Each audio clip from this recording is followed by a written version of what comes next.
Jake Morrison stood in the massive chamber that housed the Galactic Council and felt his stomach drop as the words echoed around him. The Zephyrian Chancellor raised her crystalline hand, and the entire assembly fell silent. Her voice carried, across the vast space, with the weight of finality. The human species has proven itself too dangerous for continued membership in this council, she announced. After careful consideration of recent events and human behavior patterns, we have reached a unanimous decision. Humanity is hereby expelled from all galactic networks, effective immediately. Jake tried to speak, but no words came out. Around him, the other human delegates sat frozen in their seats. Captain Lisa Parker gripped the arms of her chair so hard, her knuckles turned white. Admiral Ryan Collins stared at the Chancellor with disbelief written across his face. The Chancellor continued speaking as if she was discussing weather patterns instead of condemning an entire species to isolation. All human colonies, stations, and settlements will be cut off from galactic communication networks within the next 6 hours. Trade agreements are terminated. Diplomatic immunity is revoked. The quarantine barriers around human space will be activated in 72 hours. Jake finally found his voice. "You cannot do this," he said, standing up. "We have been members of this council for 30 years. We have contributed to galactic peace and prosperity. We have saved countless lives in joint missions." The Altarian representative clicked his mandibles in what passed for laughter among his species. "Humans are violent and unpredictable. You wage war on your own kind even while claiming to seek peace with others. Your expansion into space has been marked by aggression and territorial disputes." "That is our past," Lisa Parker interjected. "We have evolved beyond those primitive instincts. Our recent actions prove we can work within the galactic framework." The Chancellor's crystalline features shifted into what might have been a smile if she were human. "Your recent actions are precisely why this decision was necessary. The incident at Kepler Station showed us what humans do when they feel threatened. You destroyed an entire research facility rather than allow it to fall into enemy hands." Ryan Collins stood up slowly. "That facility contained weapons research that could have destroyed entire star systems. We made the only logical choice available. You made the human choice," the Chancellor replied. "Violence first, negotiation second. This is why you cannot remain part of civilized galactic society." Jake looked around the chamber at the faces of representatives from dozens of species. Some looked uncomfortable with the decision, but none spoke in humanity's defense. The Draconian ambassador actually seemed pleased. The Centaurian delegation avoided eye contact entirely. "How long?" Jake asked quietly. "How long will this quarantine last?" "Indefinitely," the Chancellor said. "Perhaps when humanity learns to control its violent nature, we might reconsider. But that could take centuries or millennia. Some species never learn." Lisa Parker stood up and walked toward the center of the chamber. "You are making a mistake that you will regret. Humans adapt faster than any species in this galaxy. You think isolation will weaken us, but you are wrong." The Chancellor's expression did not change. "We shall see. Guards, please escort the human delegation to their ships. They have 6 hours to leave Council space before the communication blackout begins." As Jake walked out of the chamber, he felt the weight of history pressing down on him. 30 years of careful diplomacy and relationship building were ending in disgrace. Behind him, he could hear the other delegates already discussing how to divide up human trade routes and territories. The walk to their ship felt like a funeral march. None of the humans spoke until they were safely aboard their vessel. Ryan Collins was the first to break the silence. "How many humans are outside the solar system right now?" he asked. Lisa Parker consulted her data pad. "Approximately 2 million in various colonies, research stations, and diplomatic posts. They will all be cut off when the barriers activate." Jake sat down heavily in his chair. "Send emergency messages to all human settlements immediately. Tell them what is happening. Tell them to prepare for complete isolation." The next few hours passed in a blur of frantic activity. Messages flew between human outposts as the reality of the situation sank in. Some settlements panicked, others began immediate preparations for self-sufficiency. The military bases went to high alert. As their ship approached the edge of Council space, Jake received the final transmission from Earth. It was from President Karen Wright herself. "Ambassador Morrison, we have received your reports. The people of Earth stand behind you and all humans affected by this decision. We will not let this break us. We will adapt and we will survive. Tell our people in the outer settlements that Earth remembers them and we will find a way to reconnect." The communication cut off abruptly as the quarantine barriers activated. Jake stared out at the stars, knowing that for the first time in 3 decades, humanity was truly alone in the galaxy. He wondered if the Council had any idea what they had just unleashed. Dr. Amanda Cruz pressed her face against the observation window of Luna Station and watched the last alien transport ship disappear into the darkness of space. The Galactic Council had given all non-human species exactly 72 hours to evacuate human territory before the quarantine barriers would seal them off completely. Below her on Earth, the panic was spreading like wildfire. Commander Pete Johnson coordinated evacuation efforts from the command center as thousands of alien civilians rushed to leave human space. Most of them had lived alongside humans for years or even decades. Many had human friends and business partners, but fear of being trapped inside the quarantine zone drove them all away. Amanda had worked with Zephyrian scientists for 15 years. Dr. Kethavar had been her research partner and close friend. When she asked him to stay, he simply shook his crystalline head and walked away without saying goodbye. The betrayal hurt more than the exile itself. Pete's voice crackled over the communication system. "All stations report alien evacuation complete. Estimated departure numbers match Council requirements. No unauthorized alien presence detected in human space." The irony was bitter. Humans were being punished for aggression, but the aliens were the ones running away in fear. Amanda wondered what they thought would happen to them if they stayed. Did they really believe humans would turn violent the moment the barriers activated? Stock markets across human colonies crashed within hours of the announcement. The Shanghai Exchange lost 60% of its value in a single day. Mars Colony faced food shortages as alien agricultural suppliers canceled all contracts. The mining operations on Titan lost half their workforce as alien technical specialists fled. But something unexpected began happening in the chaos. Instead of complete collapse, humans started adapting with frightening speed. Katie White led emergency engineering teams that immediately began analyzing every piece of alien technology humans had access to. Her teams worked around the clock, taking apart alien computers, communication devices, and manufacturing equipment. Colonel Matt Davis gathered military commanders from across human space for emergency planning sessions. Without access to alien early warning systems and intelligence networks, human security was completely compromised. Every military base went to maximum alert status as they prepared for an uncertain future. The medical crisis hit hardest. Dr. Helen Foster coordinated emergency medical teams as hospitals ran out of alien-manufactured medicines. Thousands of humans depended on alien treatments for various conditions. Without those treatments, many would die within months. Helen's team began frantically reverse engineering alien medical devices and analyzing alien pharmaceutical compounds. They had samples and prototypes, but no manufacturing knowledge. Teams of doctors and scientists worked 18-hour shifts trying to unlock alien medical secrets before people started dying. On the outer colonies, the situation was even more desperate. Tony Martinez commanded the research station at Alpha Centauri, where 300 humans suddenly found themselves completely cut off from Earth.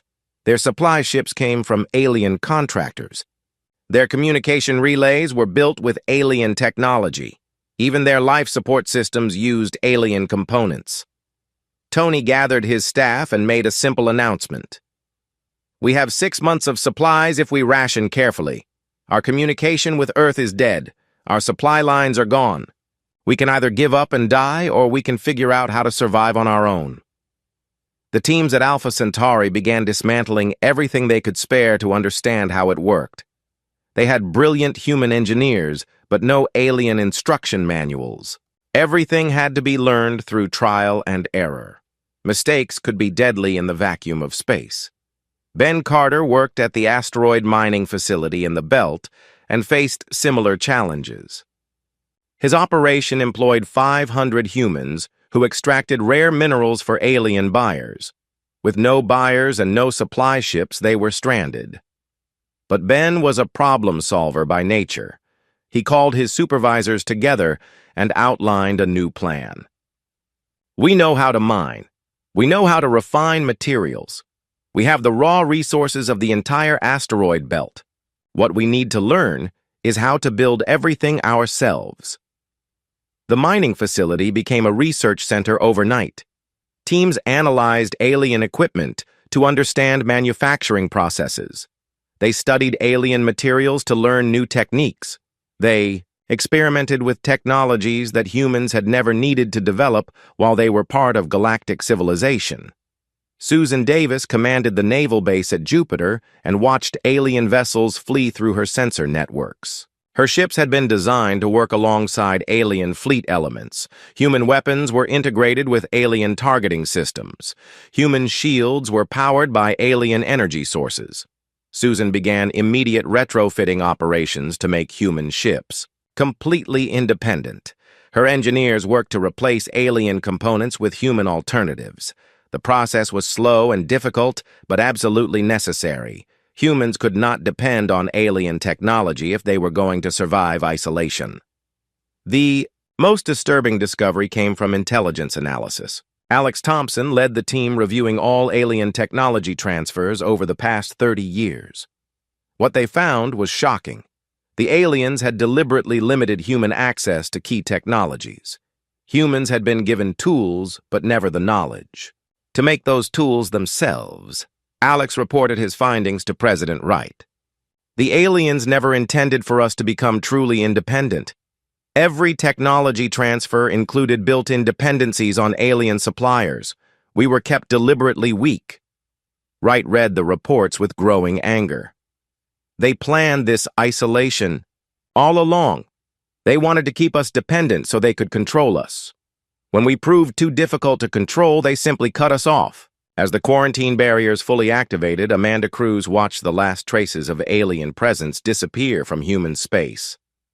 The galaxy had abandoned them completely. But instead of despair, she felt something unexpected rising in her chest. It was determination mixed with anger and something that might have been excitement. Humans were alone for the first time in 30 years. They would either adapt and thrive or they would die trying. But they would do it on their own terms without alien oversight or limitations. The galaxy had just given humanity the greatest gift possible, even if they did not realize it yet. 6 months after the quarantine began, Dr. Ben Carter made a discovery that would terrify the galaxy if they knew about it. Working in the converted asteroid mining facility that had become humanity's most advanced research center, he stared at the test results with a mixture of excitement and horror. The breakthrough came from desperation rather than planning. Without access to alien safety protocols and ethical guidelines, human scientists were pushing boundaries that other species would never dare cross. Ben had been trying to solve the energy crisis facing human colonies when he accidentally created something far more dangerous. The device hummed quietly on his laboratory table, looking innocent enough. It was roughly the size of a briefcase and contained principles of physics that violated several galactic treaties. The quarantine meant those treaties no longer applied to humanity. Ben had weaponized human creativity in ways the galaxy had never imagined possible. Major Alex Thompson arrived at the facility 3 days later to review the military applications of Ben's discovery.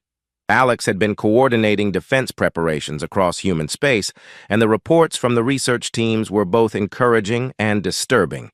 Human technology was advancing at a rate that seemed impossible. "Show me what you found," Alex said. As he followed Ben into the laboratory, Ben activated the device and watched Alex's expression change from curiosity to shock to something approaching fear. The device manipulated space-time in ways that made faster-than-light travel look primitive. More importantly, it could be weaponized to create destruction on a scale that would make nuclear weapons seem like firecrackers. "How many people know about this?" Alex asked quietly. "Just my core team of 6 scientists," Ben replied. "We have been working in complete isolation since the breakthrough. No communications outside this facility. No data transmissions. Nothing." Alex nodded slowly. "Keep it that way for now. This technology could change everything, but it could also destroy us if it falls into the wrong hands." The irony was not lost on either man. The aliens had expelled humanity for being too aggressive and violent. Now that same aggressive nature was driving innovations that would make humans the most dangerous species in the galaxy. The quarantine had not contained human violence. It had concentrated and focused it. Dr. Helen Foster made her own disturbing discoveries in the medical research centers on Mars. Without access to alien medical knowledge, she had been forced to develop new treatments using purely human methods. What she found challenged everything the galactic medical community believed about biological limitations. Human medical science had been held back by alien ethical restrictions for 30 years.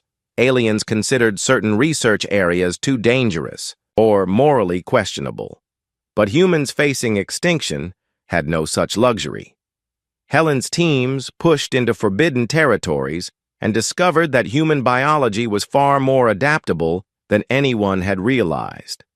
The regeneration treatments she developed could regrow entire limbs in weeks.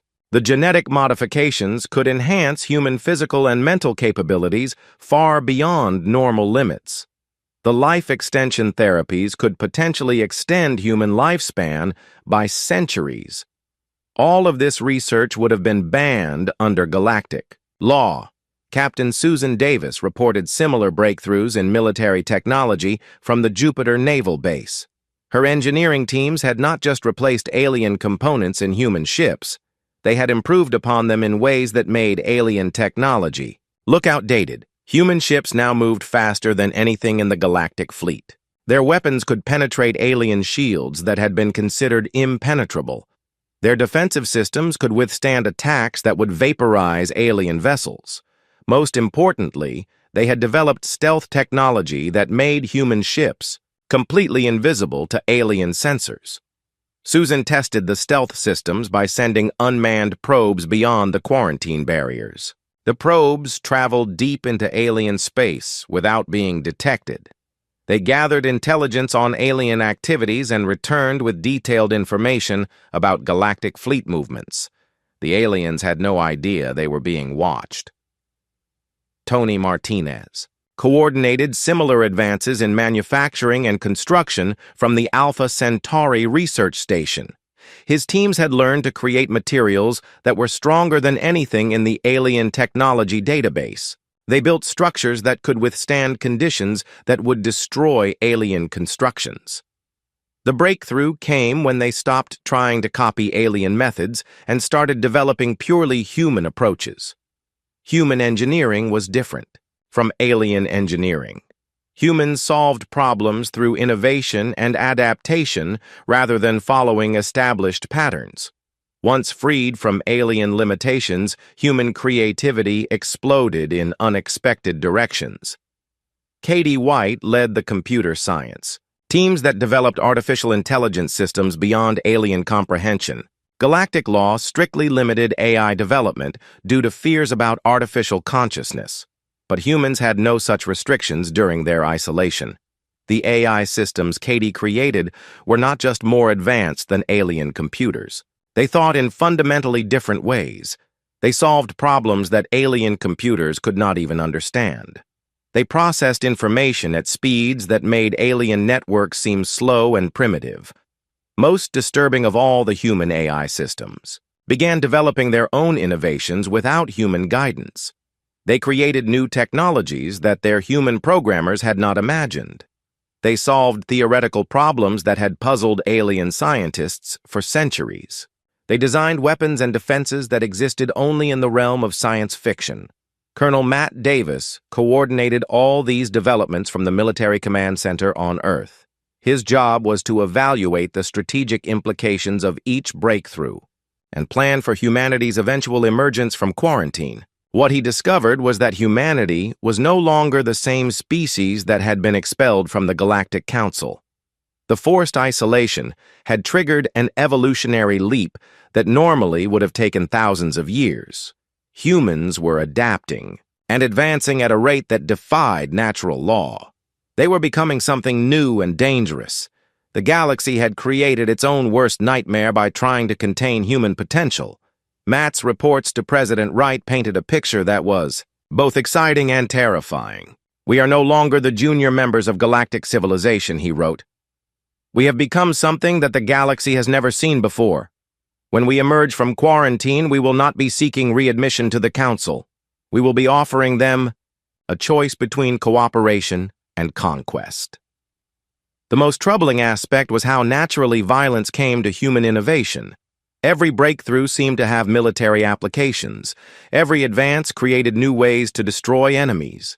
The aliens had been right about human nature, but wrong about its limitations. Humanity had spent 6 months in forced evolution, and the results were beyond anyone's imagination. They had not just survived isolation, they had used it to transcend every limitation that had been placed upon them. The galaxy was about to discover what humans could accomplish when all restrictions were removed. Ben Carter stood in his laboratory and looked at the device that could reshape reality itself. He wondered if the aliens understood what they had unleashed when they forced humanity into isolation. Probably not, but they would learn soon enough. 2 years after the quarantine began, Counselor Vexathara of the Altarian Collective brought disturbing news to the emergency session of the Galactic Council. His mandibles clicked nervously as he activated the holographic display showing long-range sensor readings from the edge of human space. "The energy signatures we are detecting from within the quarantine zone are unlike anything in our databases," he announced to the assembled delegates. "The patterns suggest technological development, far beyond what humans possessed when we expelled them." The Zephyrian Chancellor studied the data with growing concern. "Are you certain these readings are accurate? Perhaps there is sensor malfunction or interference from the quarantine barriers themselves." Vexathara's compound eyes focused on the Chancellor with unmistakable worry. "We have verified the readings through multiple sensor networks across 3 star systems. The energy outputs from human space have increased by over 400% in the past 18 months. More concerning is that we cannot identify the source technologies." Murmurs of unease rippled through the council chamber. The draconian ambassador leaned forward in his chair. "Surely the humans cannot have advanced so rapidly in mere isolation. They were dependent on our technologies for most of their infrastructure." "That assumption may have been incorrect," admitted Dr. Coltes, from the Centaurian Science Council. "Intelligence reports from our border monitoring stations paint a troubling picture. The humans appear to have not only replaced our technologies, but surpassed them in several key areas." The Chancellor's crystalline features darkened as she reviewed the classified intelligence briefings. The reports described human activities that should have been impossible given their technological limitations when the quarantine began. Construction projects of enormous scale were detected throughout human space, energy weapons tests that exceeded galactic military standards, manufacturing output that suggested radical advances in automated production. Most disturbing were the reports about human military preparations. Captain Greg Miller's fleet movements had been tracked by long-range sensors, and the patterns suggested strategic planning far beyond anything humans had demonstrated before. The asteroid belt around their home system had been transformed into what appeared to be a massive fortress network. "How many ships do they have now?" asked the Rigelian trade representative. Vexthera consulted his datapad reluctantly. Our estimates suggest the human fleet has grown from approximately 2,000 vessels to over 50,000 in 2 years. More concerning is that the new vessels are significantly larger and more advanced than their previous designs.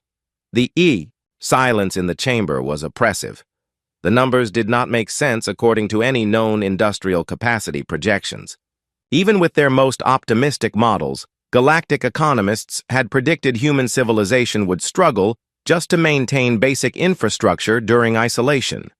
The Altarian military attaché provided additional context that made the situation even more alarming. Border Patrol reports indicate that human vessels have been detected beyond the quarantine barriers on multiple occasions. Our sensors show ships entering and leaving human space, but we cannot track their movements once they activate some form of stealth technology. Stealth technology, the Chancellor repeated slowly. Humans did not possess such capabilities when we expelled them. They do now, the attaché confirmed. Our analysis suggests their stealth systems are more advanced than anything in the galactic fleet. Ships simply vanish from all sensor arrays, including quantum detection networks that should be able to track any known propulsion system. Dr. Sophia Lewis had been monitoring galactic communications from her hidden observation post in the Vega system for months. Her intelligence-gathering mission was supposed to be impossible, according to galactic security experts. No human technology should have been able to penetrate this deeply into alien space without detection. But Sophia's ship used the new stealth systems developed during the quarantine, and she moved through alien territory like a ghost. She listened to their communications, intercepted their data transmissions, and observed their military movements while remaining completely invisible to their sensors. The intelligence she gathered was invaluable for human strategic planning. She learned that several alien species were becoming nervous about the quarantine. Trade routes that had depended on human commerce were struggling. Mining operations that had used human expertise were falling behind production quotas. The galactic economy was suffering more from human absence than anyone wanted to admit. More importantly, she discovered that alien military forces were inadequate for dealing with advanced human technology.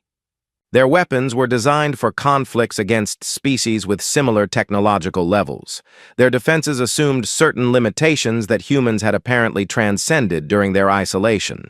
Admiral Chris Baker received Sophia's intelligence reports and incorporated them into human strategic planning. The data confirmed what human military analysts had suspected. The galaxy was unprepared for the possibility that humans might emerge from quarantine as a superior military force. Chris began positioning human fleets for strategic advantage throughout the quarantine zone. The asteroid fortresses provided defensive positions that could withstand any known galactic weapons.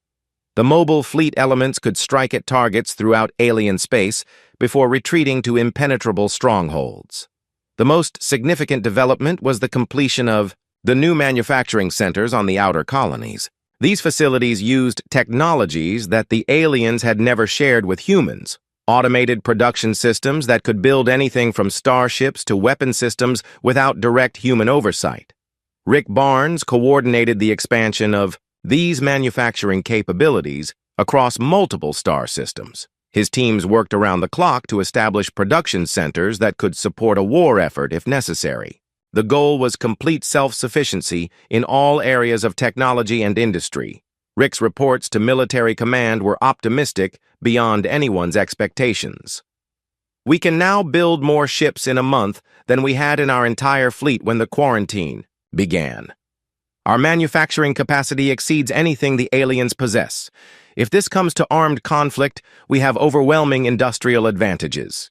The psychological aspects of the quarantine were equally important. Dr. Amanda Cruz studied the effects of isolation on human society and found unexpected results. Instead of breaking down under pressure, humans had become more unified and focused than ever before. The external threat had eliminated internal conflicts and created unprecedented cooperation. Humans were working together with a single-minded determination that alien psychologists would have considered impossible. Political differences had been set aside. Economic competition had been replaced by collaborative effort. Social divisions had been overcome by shared purpose.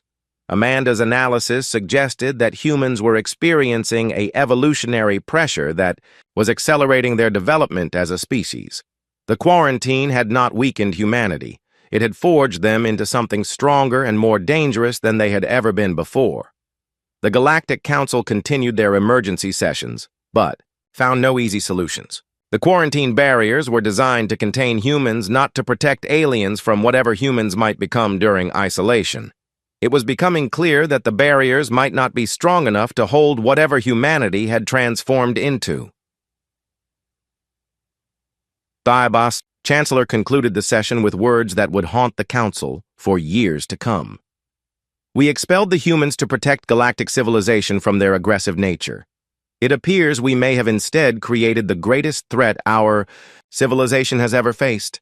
3 years into the quarantine, the first sign of humanity's true transformation came when border sensors detected massive energy signatures approaching the quarantine barriers from within human space. Captain Greg Miller stood on the bridge of the lead ship in humanity's new fleet and watched the alien monitoring stations scramble to understand what they were seeing. The vessel Greg commanded bore no resemblance to the ships humans had possessed when the quarantine began. It was 3 times larger than anything in the galactic database and moved with impossible grace through space. The hull shimmered with energy fields that bent light around it, making accurate sensor readings difficult for alien observers.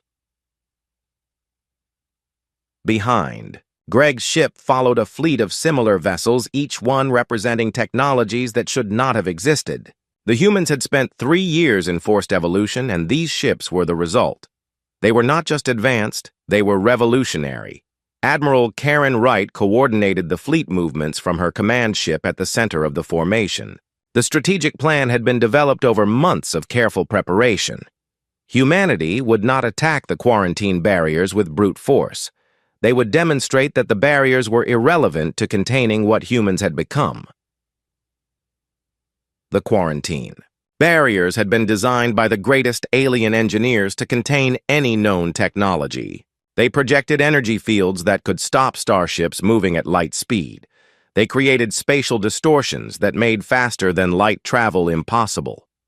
They generated interference patterns that blocked all known forms of communication. Greg activated the new propulsion systems and watched the barriers approach.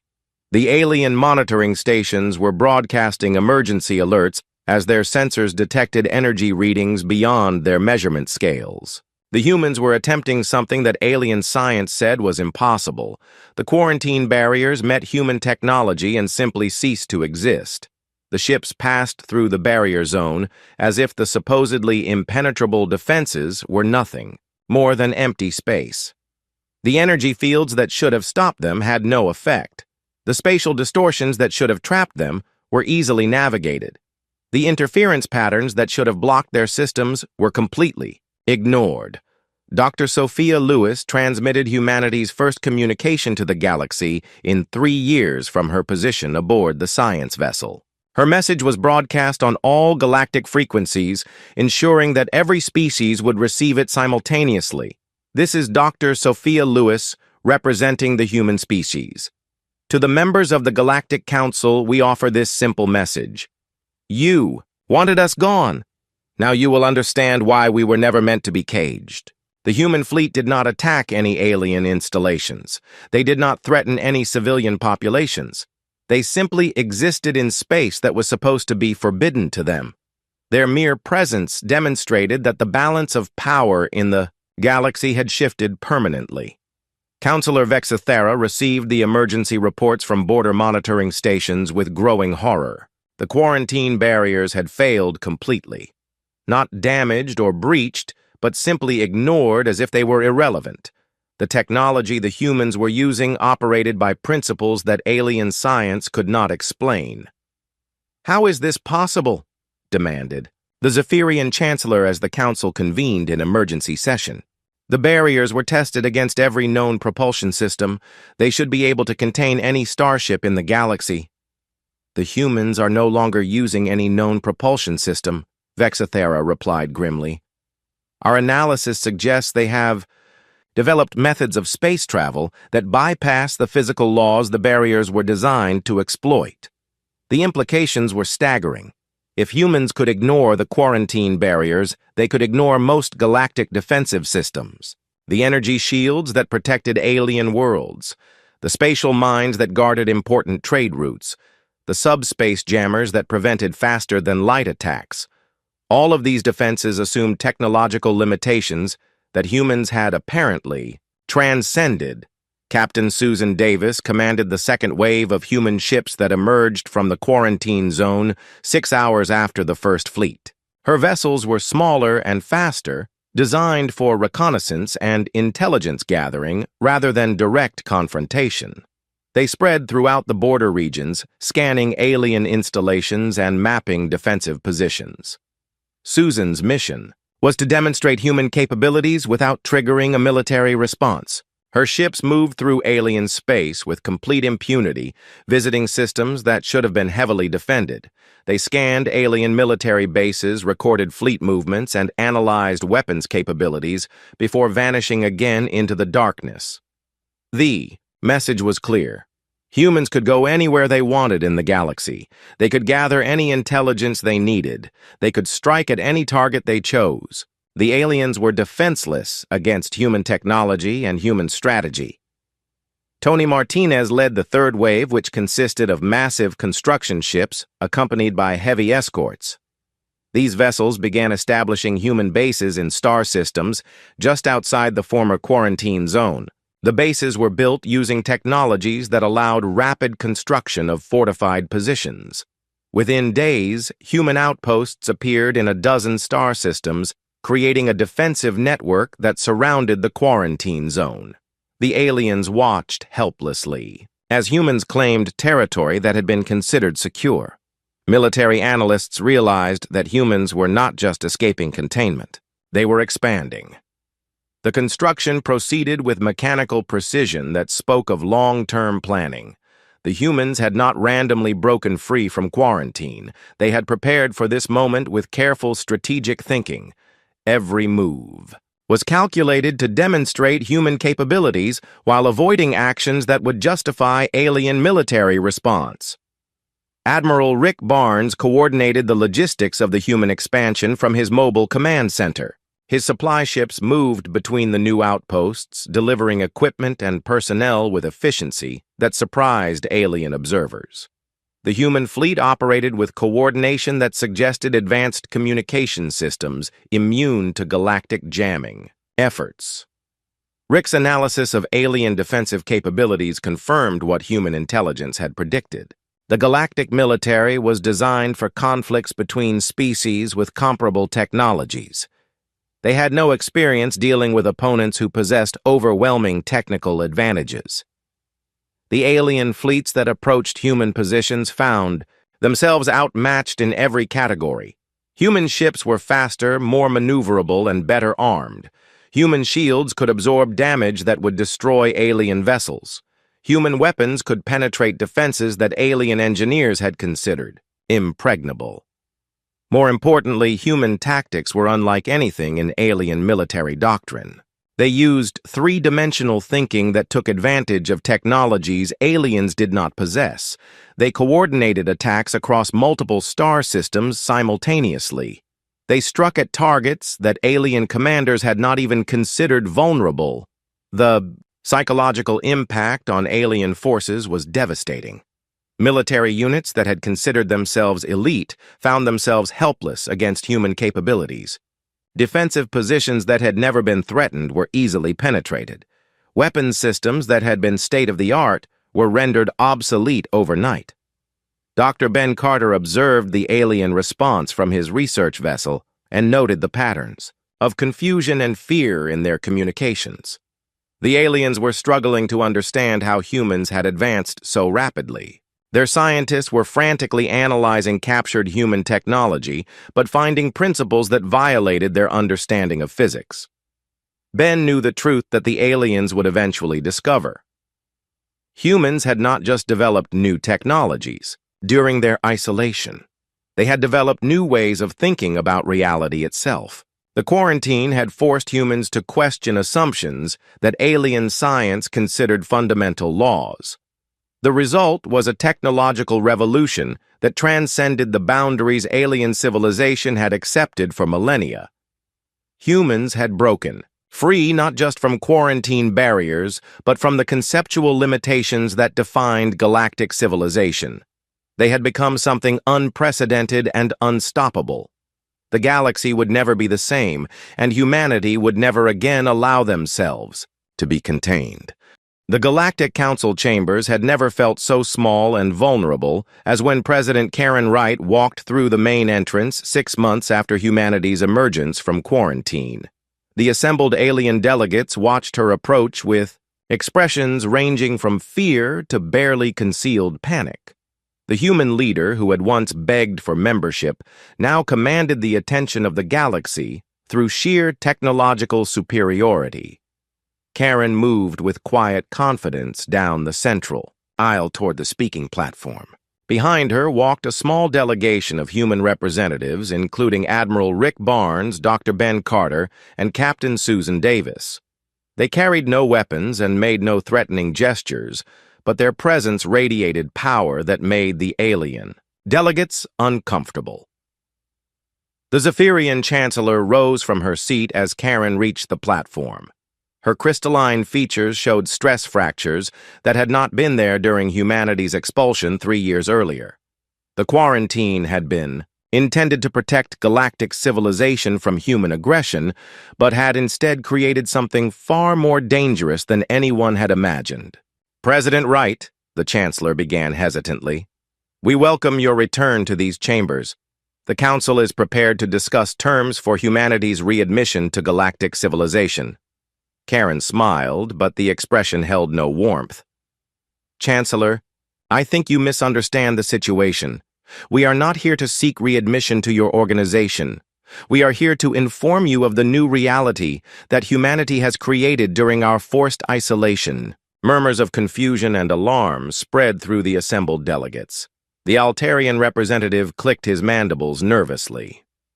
What exactly do you mean by new reality? Ben Carter stepped forward and activated a holographic display that showed detailed scans of galactic military installations.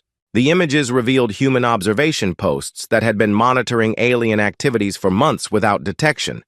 Every major military base, every fleet movement, every defensive position had been cataloged and analyzed. We mean that your civilization no longer possesses any technological advantages over humanity, Ben explained calmly.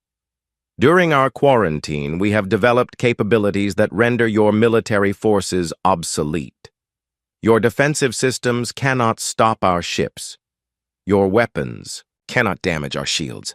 Your sensors cannot detect our movements when we choose to remain hidden. The Draconian ambassador stood up abruptly. This is preposterous. No species can advance so rapidly in mere isolation. You are bluffing to gain negotiating advantage. Susan Davis activated her communication device and spoke a single word. Within seconds, the chamber's view screens displayed images from orbit around the Council homeworld. Dozens of human ships hung in space above the planet, completely invisible to the supposedly impenetrable defensive networks that protected galactic civilization's heart. Those ships have been there for 2 weeks, Susan said quietly. Your sensors have not detected them. Your orbital platforms have not identified them. Your defense grid has not responded to them. We could have ended this conversation permanently at any time during the past 14 days. The silence that followed was deafening. Every delegate stared at the screens, showing human vessels that had somehow penetrated the most secure system in the galaxy without triggering any alarms. The implications were clear and terrifying. If humans could reach the Council homeworld undetected, they could reach anywhere. Admiral Rick Barnes provided additional context that made the situation even more dire for the aliens. We have established permanent bases in 47 star systems that were previously considered secure alien territory. Our manufacturing capacity now exceeds the combined industrial output of every species in this council. Our fleet numbers over 300,000 vessels, each one superior to anything in your navies. The numbers were staggering, but the aliens knew they were probably accurate.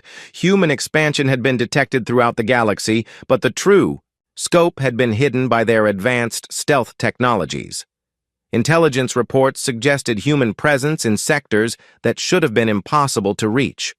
Dr. Amanda Cruz had prepared psychological profiles of the alien leadership that predicted their responses to humanity's demonstration of power. Fear would be the primary emotion, followed by attempts to negotiate from weakness. Some species would consider military resistance, but would quickly realize the futility of opposing human technological superiority. Amanda watched the alien delegates as the reality of their situation became clear. 30 years of human integration into galactic civilization had been ended by fear and prejudice. 3 years of forced evolution had transformed humans into the dominant power in the galaxy. The quarantine had achieved exactly the opposite of its intended purpose. The Centaurian science counselor made a desperate attempt to understand human advancement. Your technological development violates every known principle of scientific progress. Civilizations cannot advance so rapidly without building upon previous knowledge bases. You are cut off from all galactic research networks. Karen's expression remained neutral as she responded. You are correct that our advancement violates your principles. That is because your principles were designed to limit growth rather than encourage it. For 30 years, human development was constrained by alien safety regulations, ethical guidelines, and technological restrictions. She paused to let that information sink in before continuing. When you forced us into isolation, you removed all those constraints. We discovered that human creativity and innovation had been artificially suppressed by your civilization's need for stability and control. 3 years of unrestricted development produced what you see before you today. The aliens were beginning to understand the magnitude of their mistake. They had not expelled a primitive, aggressive species. They had liberated the most dangerous force in the galaxy from all external limitations. The quarantine had been intended as punishment, but had, instead, become humanity's greatest advantage. Tony Martinez addressed the economic implications that were becoming apparent throughout the galaxy. Human absence from galactic trade networks has caused significant disruptions in 17 sectors. Mining operations that depended on human expertise have fallen behind quotas. Manufacturing processes that used human innovations have become inefficient. Transportation routes that relied on human navigation have experienced delays and losses. The trade representatives looked uncomfortable as Tony outlined the economic damage.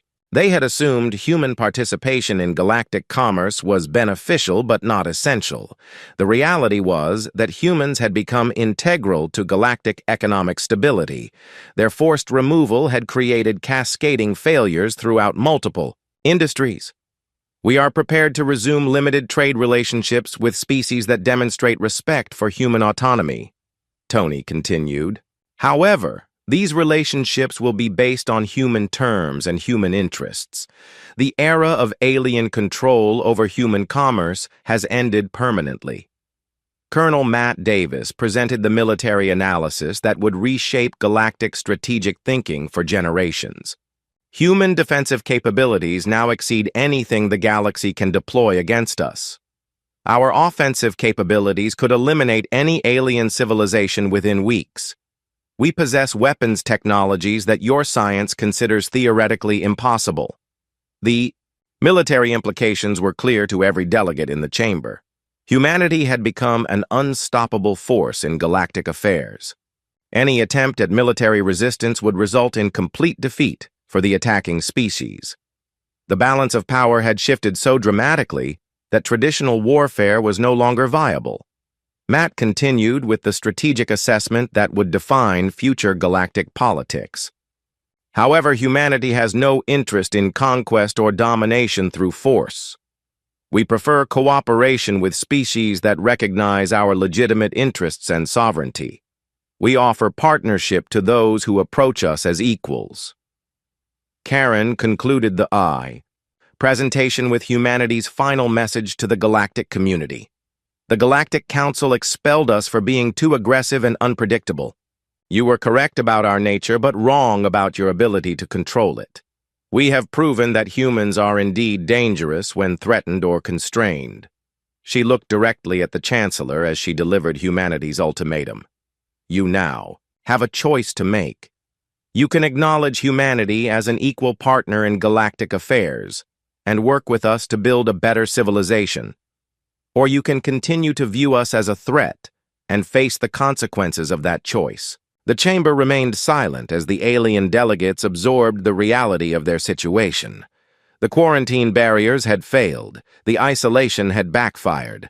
The aggressive species they had tried to contain had become the dominant power in the galaxy. Karen Wright turned and walked out of the chamber, followed by her delegation. Behind her, the aliens faced a new galactic order where humanity would never again be silenced or isolated. The Council's choice had been made in fear and arrogance. Now they would live forever with the consequences of teaching humanity that they were stronger alone than they had ever been as part of galactic civilization.